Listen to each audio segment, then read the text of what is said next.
வீடன் வீடன் பல தலைமுறைகளின் காதில் கவிதைகள் ஓதி விதிகளை மாற்றுமல்லோ. சட்டென சூழும் கார்மீகமாய் அத்தனை ஊடகங்களையும் தன் வரவையும் உருவெடுப்பையும் பதிவு செய்திருக்கிறான் அந்த இளைஞன். அடக்கு முறைகளையும் அடிமைத்தனங்களையும் அடியோடு ஒழிக்கும் வாழ்வீச்சு வரிகளோடும் வரையறையல்லா வெறியோடும் சமூகத்தின் கொடுமைகளுக்கு சாட்டையடி கொடுக்கிறான் அவன்.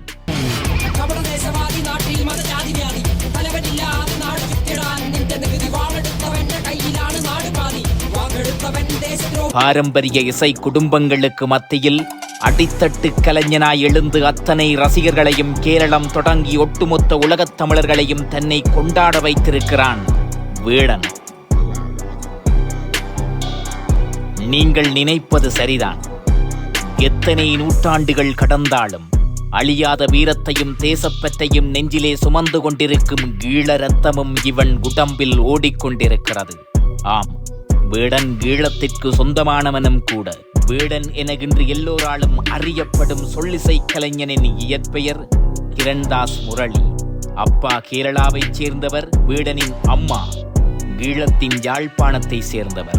ஈழப்போரின் கோரப்பிடியில் தப்பிக்க அகதியாகச் சென்ற தாயின் இரத்தத்தில் இப்படி ஒரு இளஞ்சிங்கம் உருவெடுக்கும் என்று யாரும் நினைத்திருக்க மாட்டார்கள். பள்ளி காலத்தில் உருவக்கிண்டலாக வீடன் என பட்டப்பெயர் சூட்டி நகையாடப்பட்ட இளைஞன் இன்று தன் மீது எறியப்பட்ட அத்தனை கற்களையும் அத்திவாரமாக்கி தனக்கான கோட்டையை உருவாக்கியிருக்கிறான். கிளி சொல்லாக பாவிக்கப்பட்ட வீடன் என்பதையே தன் அடையாளமாக மாற்றியிருக்கிறான். கேரளாவில் திருச்சூரில் ஆரம்பித்த வாழ்க்கை பயணம் அத்தனை எளிதாக இருந்துவிடவில்லை. தன் கல்வியை முடித்த பிறகு கட்டுமான பணிகள், புகைப்பட கலைஞராக வேலை செய்வது என சிறிய சிறிய வேலைகளை செய்து வந்தான் வீடன்.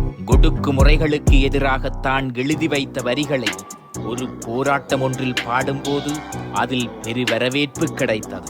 அதனைத் தொடர்ந்து விடாமல் எழுதத் தொடங்கிய வீடன் 2020 ஆண்டு வெளியிடப்பட்ட வாய்ஸ் ஆஃப் வாய்ஸ்லெஸ் என்ற இசை தொகுப்பு சமூக கட்டமைப்பில் பெரும் பீடையாக பலம் பெறும் பாகுபாடு, சாதி, நிறம் வேறுபாடு, கல்வி மறுப்பு, நியாயமின்மை என அத்தனைகளையும் உள்ளடக்கி அடுக்கடுக்காக ஏவப்பட்ட கேள்விகள் கேரளாவில் மட்டுமல்லாது இந்தியா முழுவதும் இளைஞர்களிடையே வரவேற்பை பெற்றது.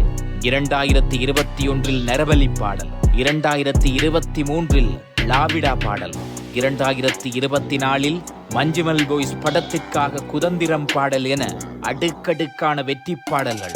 பெரும்பாலானவை சமூக நீதி, சமத்துவம், பாகுபாட்டை பற்றியே பேசிக்கொள்கின்றன.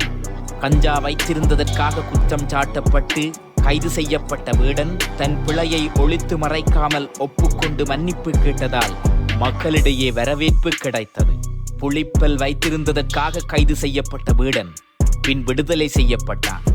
அதிகார வர்க்கமும் ஆதிக்க வர்க்கமும் அடிமை நிலையை உருவாக்க வீடனின் வரிகள் கம்பி வேலிகளாய் தடுத்து கொண்டிருப்பதால் கைதுகளும் கழுகு கண்ணும் அவனை நோட்டமிட்டு கொண்டே இருக்கின்றன. யாரால் கைது செய்யப்பட்டு சிறையில் அடைக்கப்பட்டானோ அத்தனை பேரினதும் பாதுகாப்புக்கு மத்தியில் 1000 2000 பார்வையாளர்கள் வருவார்கள் என தப்பு கணக்கு போடப்பட்ட இடத்தில் பல்லாயிரம் ரசிகர்கள் புடைசூழ அடிமை காட்டின் விலங்கினை உடைத்து அண்டமெல்லாம் ஆண்ட தமிழர் இரத்தத்தை புரட்சிகர மண்ணாம் ஈழத்தினோடு கடத்தி ஈழத்தின் கொடுமைகளையும் இசை சொல்லில் முன்னிறுத்தி தீயென எரியும் கிரண்தாஸ் உண்மையில் ஒரு வீடன்தான். சமூக புரட்சிக்கான வீடன் அவன்.